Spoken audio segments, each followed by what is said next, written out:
Hi, my name is Megan Caitrin, and today I'm going to be talking through my graphic novel recommendations for this Halloween season. So I've always found that graphic novels are the best way to fully get the vibes and experience of fall and Halloween during this time of year. And so I wanted to share with you all some of my favorites because I know that that's one of the main things that I like to read in late September, early October in particular. So I have 8 suggestions today, but they are in no particular order. Also, if you see me looking down, it is because I am referencing my iPad where I've taken some notes.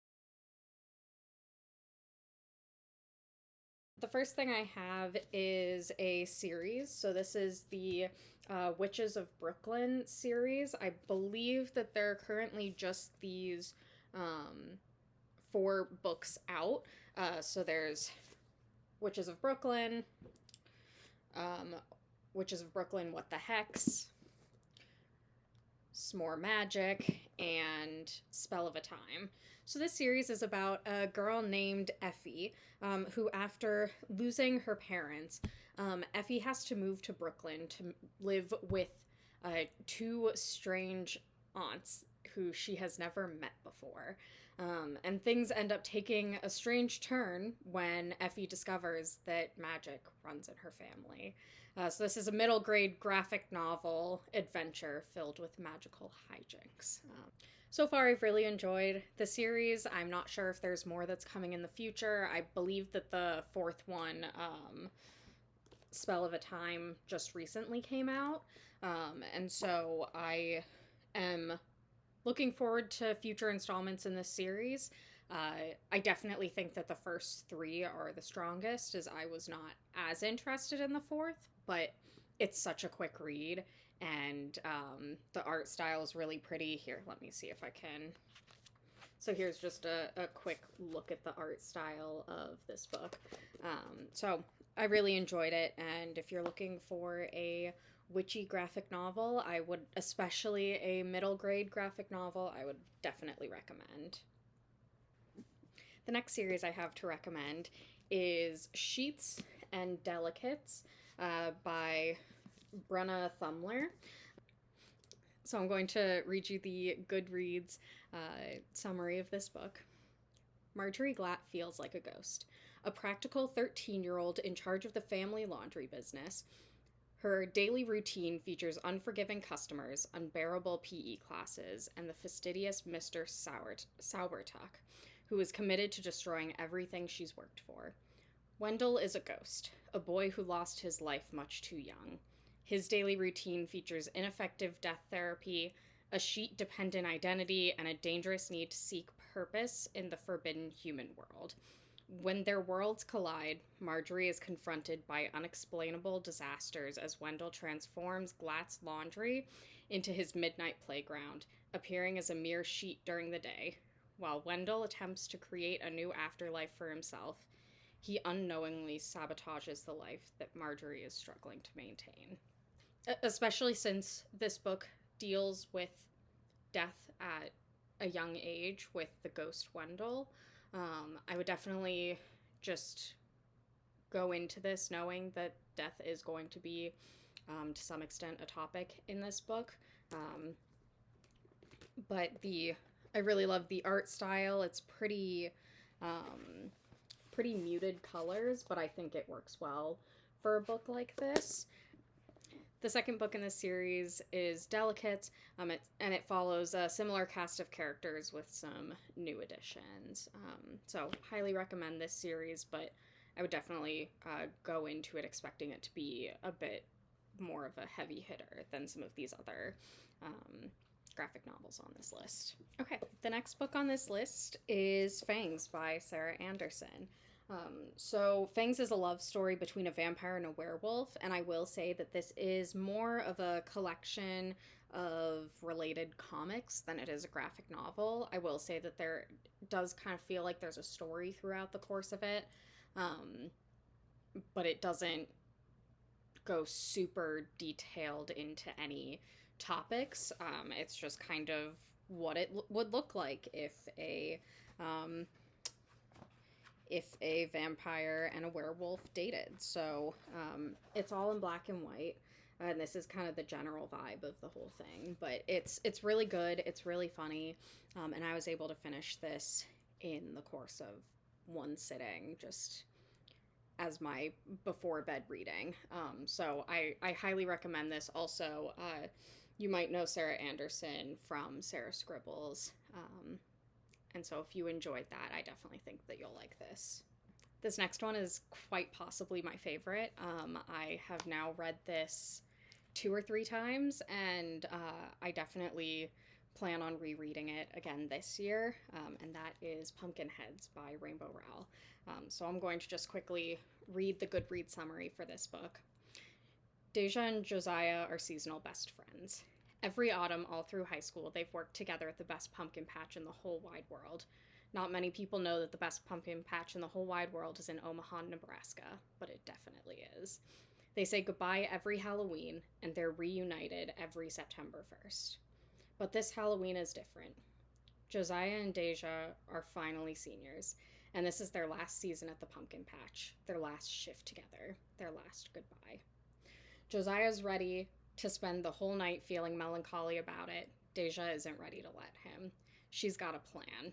What if, instead of moping and the usual slinging lima beans down at the succotash hut, they went out with a bang? They could see all the sights, taste all the snacks, and Josiah could finally talk to that cute girl he's been mooning over for 3 years. What if their last shift was an adventure? So this just has all of the Halloween autumnal vibes. The art is just absolutely gorgeous and very colorful, and the story is just absolutely adorable. So if you have not had a chance to check this out, I highly recommend it. This next book, I have only started. I'm only like 50 pages in or something, 70 pages in. And it is a big book, but so far I'm really enjoying it, and I do think that this will become a new favorite for me. So this is Crumbs by Danny Sterling, and again, just going to quickly read the Goodreads summary for it. So, in a very special town, there's an even more unusual bakery with a selection of baked treats handcrafted to help your dreams come true. For Ray, a quiet young woman with special powers of her own, the order is always the same: a hot tea with a delicious side of romance. When Ray meets Lori, the kind barista who aspires to be a professional musician, she gets a real taste of love for the first time. But even with a spark of magic, romance isn't so simple. Both Ray and Lori are chasing their own dreams, and even when Ray starts to see the future, she can't predict her fate with Lori.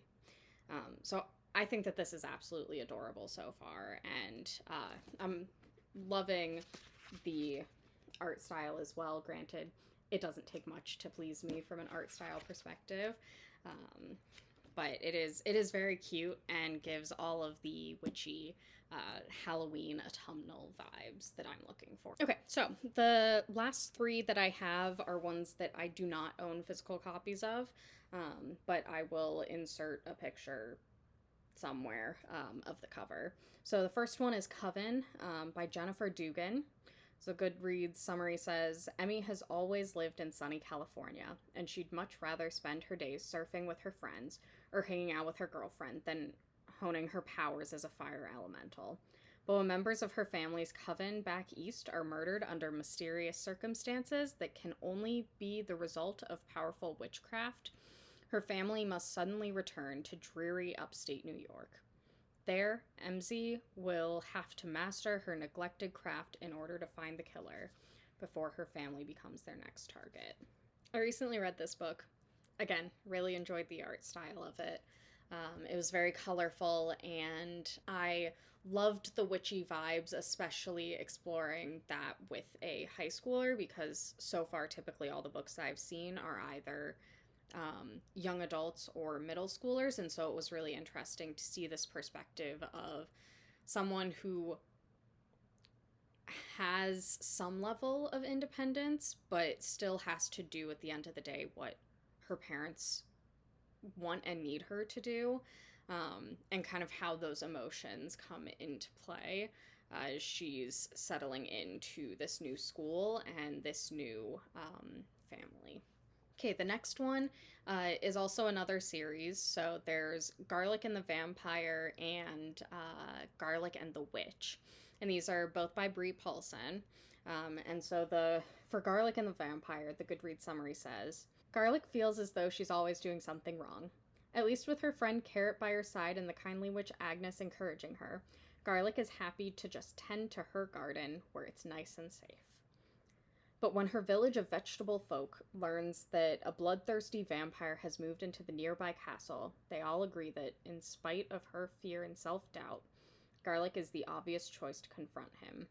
And with everyone counting on her, Garlic reluctantly agrees to face the mysterious vampire, hoping she has what it takes.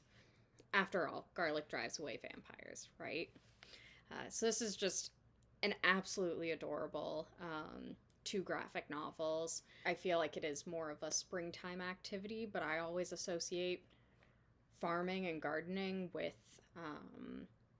the fall, and especially with the vampire addition to it and Witch Agnes. I think that this is a perfect Halloween read that isn't about Halloween, but kind of still has those vibes surrounding it.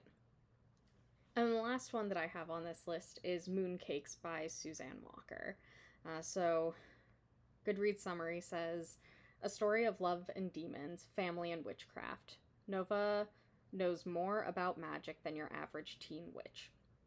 She works at her grandmother's bookshop, where she helps them loan out spell books and investigate any supernatural occurrences in their New England town.